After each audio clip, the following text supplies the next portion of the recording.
Not until next year, though, sadly. Can I start by congratulating our wonderful host this evening and for that wonderful presentation we heard earlier in the presentation. And can I thank the President, in particular of the Press Gallery, David Crowe and Rhonda, for hosting us this evening, to Jenny and I, and for organising what is a great event, and to thank the many sponsors that have helped out for so many worthy causes here this evening. The Great Hall of this wonderful Parliament is, of course, on Ngunnawal land, and I acknowledge the Ngunnawal people, their elders past and present and emerging. And I also acknowledge any members of our Australian Defence Forces who are here tonight, and veterans who are with us, and simply say to them on behalf of all of Australians, thank you for your service. Can I welcome the Deputy Prime Minister, Michael McCormack, and his lovely wife, Catherine, great friends. And Michael, what were the chances that Hands in the Quiet Australians would actually open up both tonight's Midwinter Ball and the National Party Conference on the weekend? And in the spirit of the Pacific evening, both Michael and Catherine will be having the fruit platter a little later this evening. It's great to see Hugh Marks here this evening with Anthony and I at another fundraiser. Enjoying the time with all of us, and particularly, I know, his colleagues at Nine. And let us forget, Hugh, we will always have the Today Show set. For those, lighten up. It's on the record. When was it ever not? For those who need restrooms tonight, as we were being reminded, figure it out for yourselves. I removed all the signs. Don't bother asking Gaetjens where they are, because he's the one who took them down. But to those who are in genuine need of assistance, there will be a member of the PM&C Staff Committee at the back of the room available to assist you as you may require. So here we are at the Midwinter Ball, And given that it's in September and spring, we'd like to thank Newspol for giving us the weather report to set this year's date.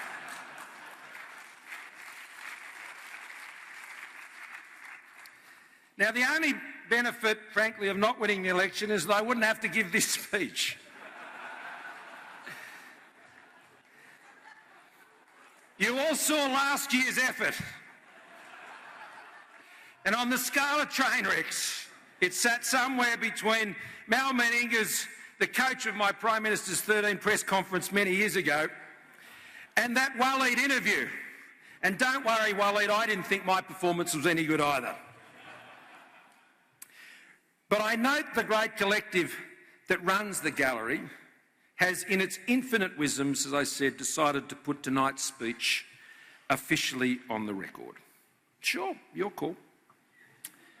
But now you want to get here my unadulterated views of RBA monetary policy, the South China Sea, John Hewson,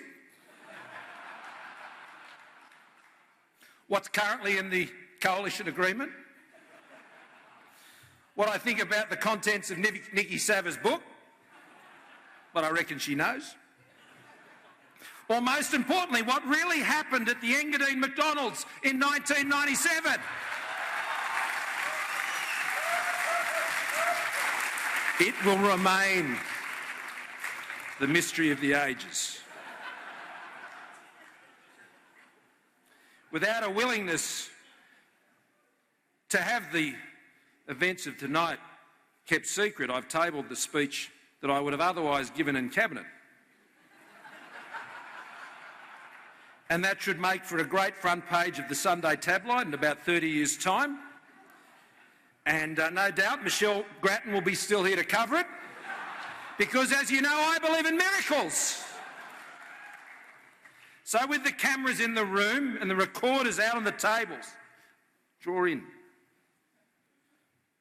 This is why, let me tell you, why the coalition can be trusted to deliver a strong economy, to guarantee the essential services that Australians rely on, and why it's important to manage money and pay down Labor's debt, letting Australians keep more of what they earn, because we're on their side, and if you have a go, you get a go, and the best form of welfare is the job, and altogether now I think you can meet me well on the rest of it. And you're the ones who wanted cameras in, so settle in. Settle in. There'll be plenty of good Menzies quotes, plenty of good John Howard quotes. They're all coming your way. But of course, under the new rules, I'll also have to be careful, and given it's Pacific night, to give my standard advice to colleagues on boom mics. But actually, I'm okay with this all being on the record. For the simple reason is that you wouldn't be surprised to know that I'm usually the straight man in most routines. Is this on? I leave the jokes to the others. Although I did once famously call Bill Shorten a trouser bandit, in Parliament no less, which gallery members rightly concluded I was completely clueless about the broader meaning. So surplus, yes. Managing the budget, yes. Delivering on promises, yes. But comedy, nah, not a strength. And now with Christopher, departed, fetching the lime for his own gin and tonic, there is no one to guide my path on these great streets of humour. I've got to say, Bill was very funny last year and was on many occasions when he spoke at this event. And no doubt Albo, with James Jeffrey as his scribe, will certainly be his equal. And in opposition, you always get plenty more time to rehearse. But I did notice...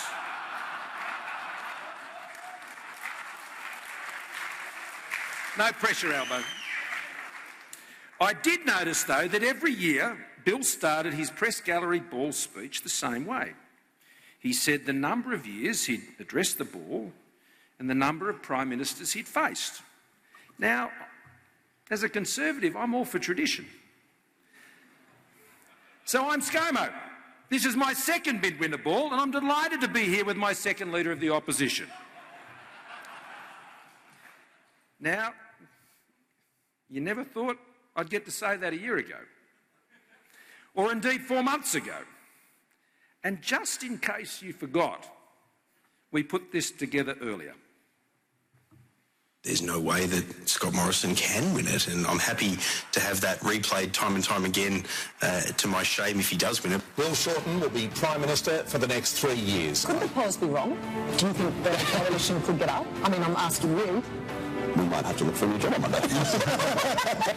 There's no way that Scott Morrison can win it, and I'm happy to have that replayed time and time again, to my shame if he does win it. But I'm expecting it to fall around 81 or something. I'm basing that on things I've heard from people who should know. 1080, just to be clear. 86 will be your re-register. I heard 86. Did you hear 86? I heard 86.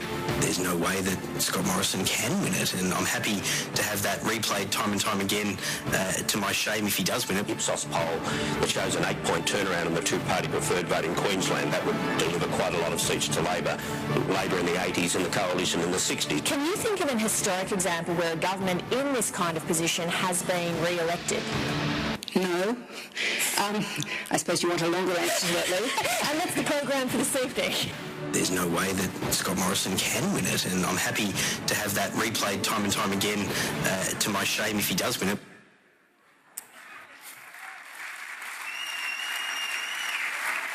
By the way, PVO, that was the short version. It will be on continuous loop tomorrow as we wing our way to Washington for us all to enjoy over and over again. A few weeks ago, I was actually becoming a bit worried. I was worried that PVO had been offering some optimistic forecasts about my own political future. And in keeping with the Pacific theme, there are witch doctors in the PNG Highlands who are yet to concoct a worse curse than a PVO endorsement.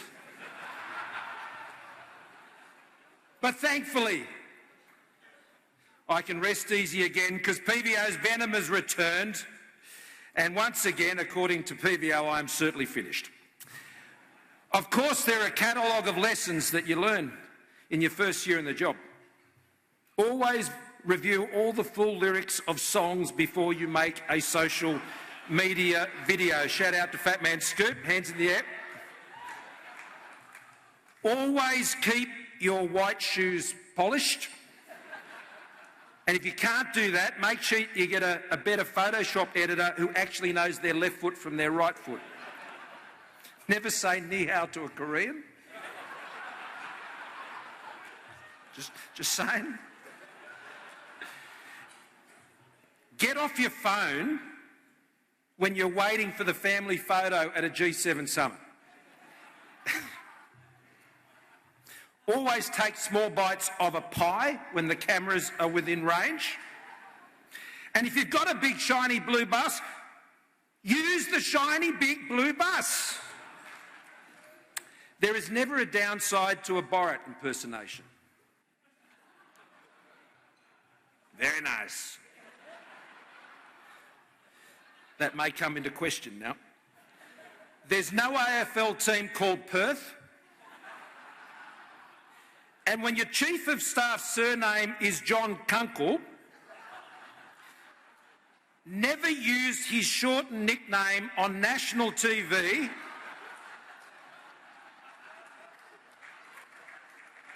pronounce all the syllables, especially when your mum, your mother-in-law and your 2 young daughters are in the same room.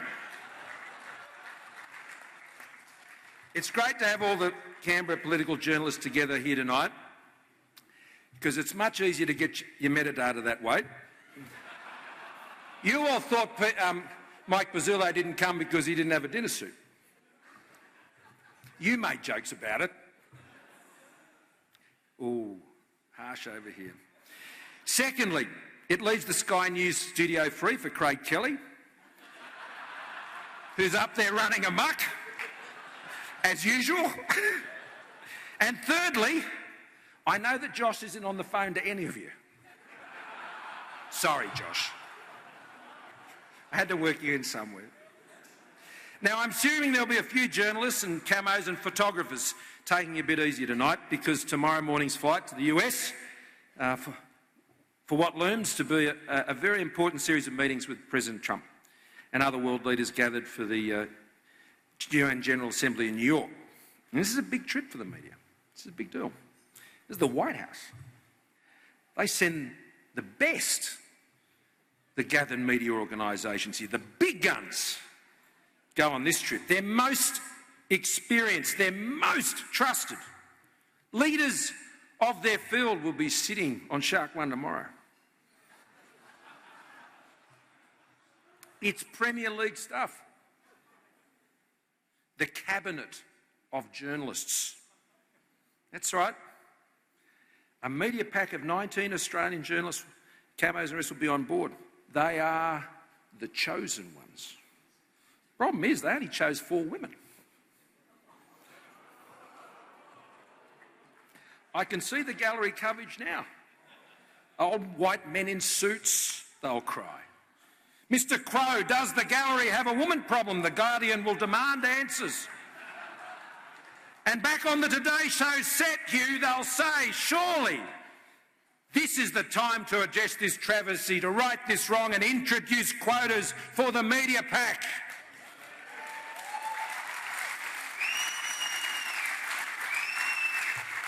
Got a few media executives in the room tonight, and reality TV is booming in Australia, absolutely booming.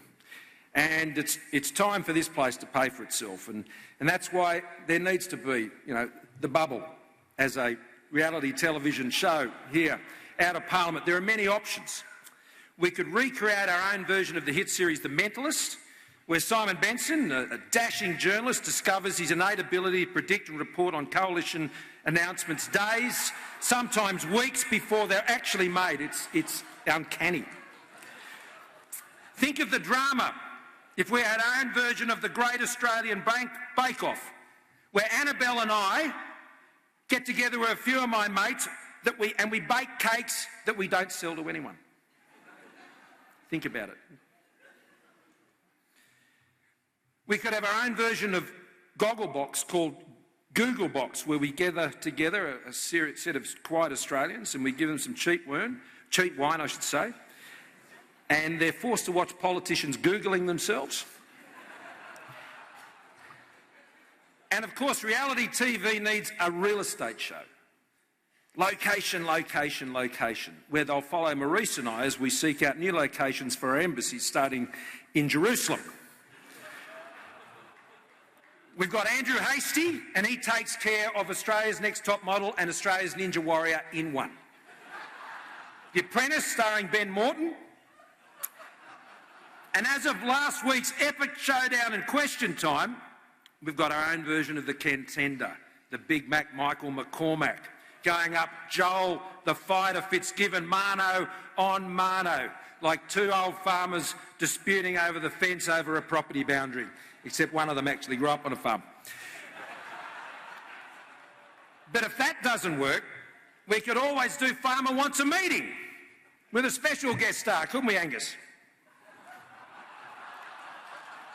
He had pre-warning, he's good.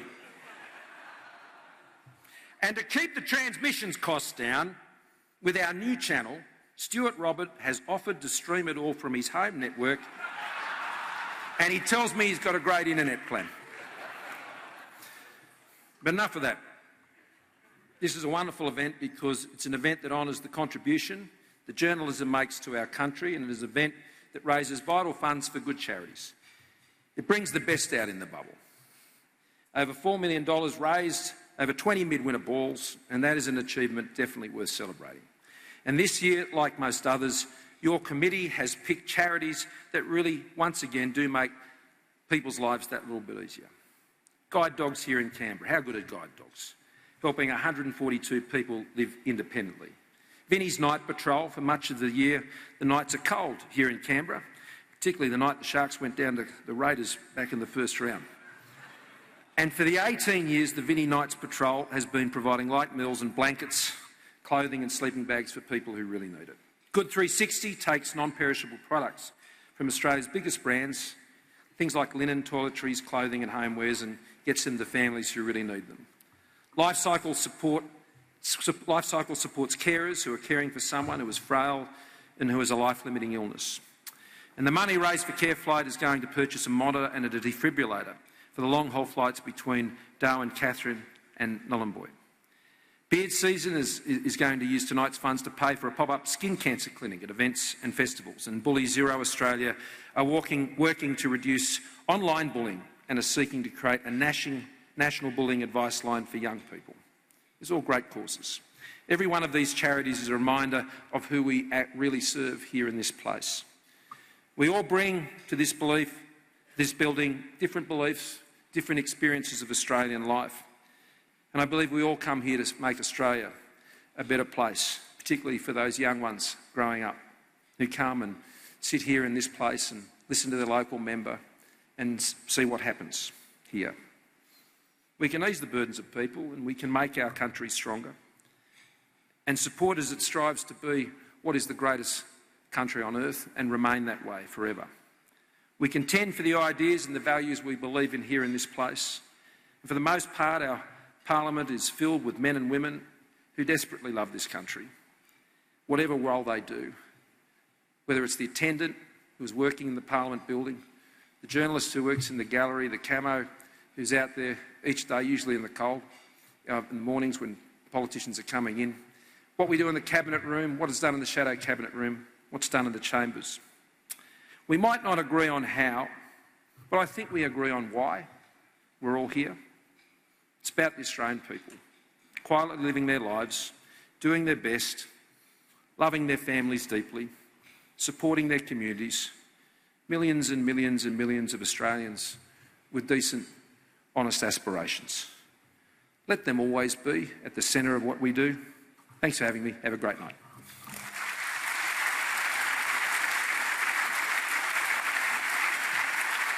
Well, thanks very much, I think, David and Annabelle. My name's Albo. I'd like to be from Queensland, preferably regional Queensland. And I will always have a craft beer named after me. I begin by acknowledging the traditional owners of the land on which we meet and pay my respect to elders past and present. Now, as you know, the speeches tonight are on the record. So I have had a change of plan. Here's the off-the-record version.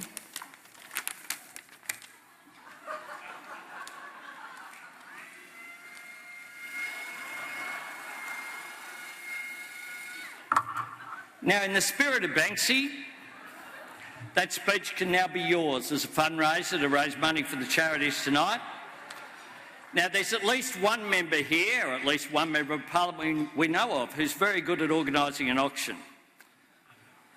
Now, I don't see the point in the mid-winter ball being off the record now that Laurie Oakes has retired. Anyway, Laurie, if you're listening, everyone says hi. Same goes for Huawei. Everyone says hi. Speaking of words being recorded, where's Annika Smethurst? I need some help with this one. Knock, knock. Too early to go to an AFP joke. But I'm not building up for a knock-knock joke for the raid on Annika Smethurst. It's more the knock-knock that you can hear is David Spears trying to get out of Sky News to head to Insiders. It'll happen eventually. So good luck, Spearsy. Unlike Matthias Norman's numbers, that contract is solid indeed. Now, the elephant in the room tonight for the Labor Party is people talking about the election. Now, some people have been very negative about how it turned out for Labor. But I'm a glass half full guy. After all, Labor did come in the top two. And how good is that? That's more than the Sharkies will do, Scott. And I knew that if I just hung around for long enough, this is my 20th midwinter ball, eventually the caucus would go, oh, for God's sake, let him give the speech. But now the election is behind us, it's time for pollies and the media to make peace because, let's face it, it's traditional for there to be a bit of tension build up during an election campaign. I myself have been through the good times and the not so good times.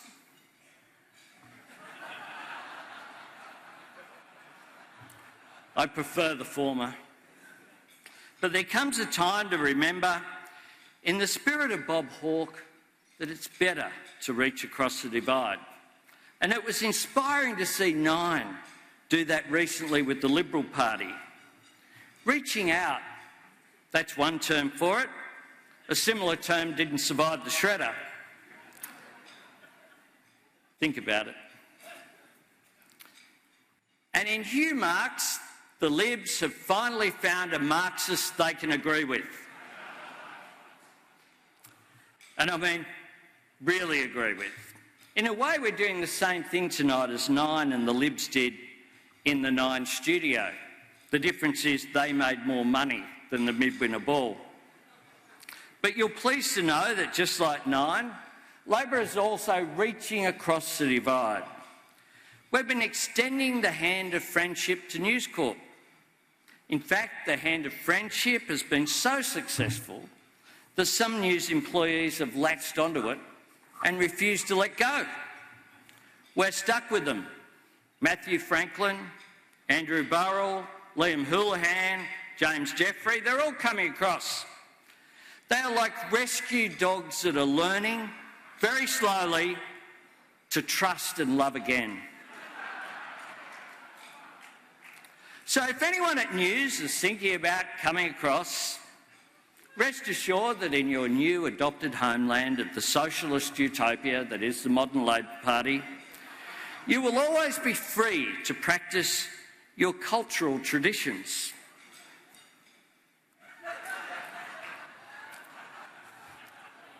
And if you're wondering about where to sign up, keep an eye out for these posters. Now, I can't promise that everything will happen quickly. It won't be like a spill attempt by the New South Wales Liberals. What was that about anyway? They should have come to Labor for advice. Or the Liberal Party in this building, anyone really. It's what we do here in Canberra, much better clearly than they do in Macquarie Street. But I do want to congratulate Scott on achieving a record stint for a Prime Minister getting to give 2 speeches at the Midwinter Ball. And if you are too young to remember Mal Meninga in terms of spills, he of course, if you Google Mal Meninga political career, what you get is the best 28 seconds that you'll spend this week.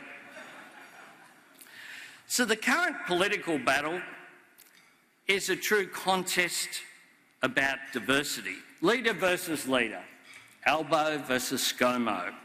2 white blokes from Sydney, both born in the 60s, both rugby league fans, both known to enjoy the occasional beer.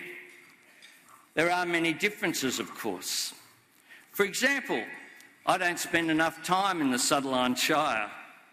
The Sutherland Shire, that beautiful part of Sydney that stretches all the way from the golden sands of Cronulla to the golden arches of Engadine. And what better segue to be serious for a moment? One of the things that should concern all of us, not just here in this room but right around the country, is the growing number of attempts to discourage you from writing, reporting and broadcasting the truth. Media freedom is an essential pillar of our democracy. Journalism is not a crime and should never be treated as such.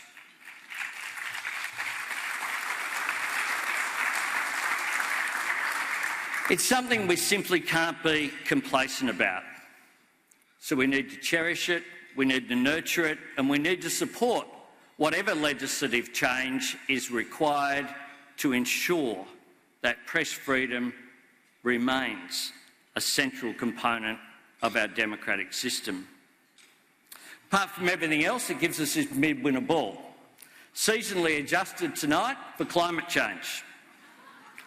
The ball is a lot of fun, but it does do some serious heavy lifting in the charity stakes. So congratulations to all involved. Congratulations to the President of the Gallery, David Crowe, to all involved in the Press Gallery Committee, to the sponsors of tonight's event that raises money for important causes. I'll leave you with what I think should always be the spirit of the Midwinter Ball. Dance like nobody's watching. Talk like the security agencies aren't listening. And donate like Gladys Liu is organising. Thanks very much. Have a great night.